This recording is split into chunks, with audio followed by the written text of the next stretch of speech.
In the aftermath of Bundy Ranch, I read some analysis by so-called intelligence centers in the counterterrorism intelligence centers in Nevada was one of them, and other places across the country that apparently don't get it.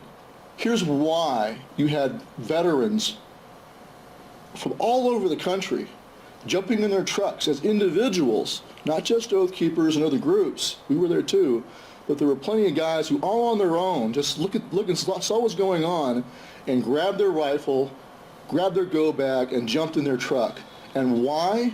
They told us why when we were there. It was the presence of military snipers, trained special forces snipers that they knew were on the other side, pointing their sniper rifles at a ranching family. That was the number one reason why they rolled out.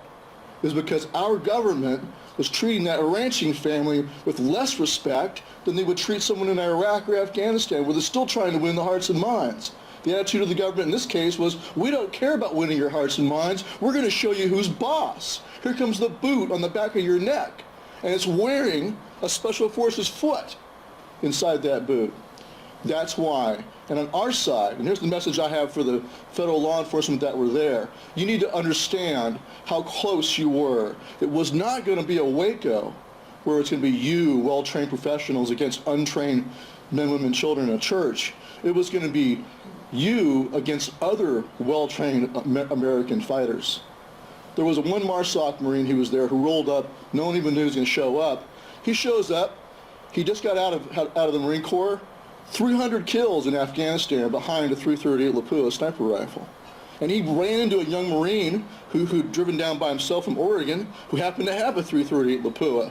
The MARSOC Marine couldn't afford to own a privately owned .338 Lapua sniper rifle.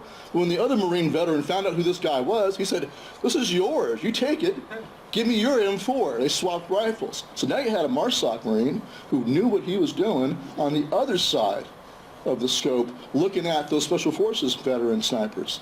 It was going to be sheepdog on sheepdog bloodbath that day. And the why? Because those other oath takers had forgotten their oath. And they had agreed to take the money and go serve as the muscle to treat their own people like an occupied enemy nation. And it's a mirror image. You're going to get what you give. We're going to give you back what you give us. If you deploy the military against us, you will see on the other side guys just like you looking right back at you.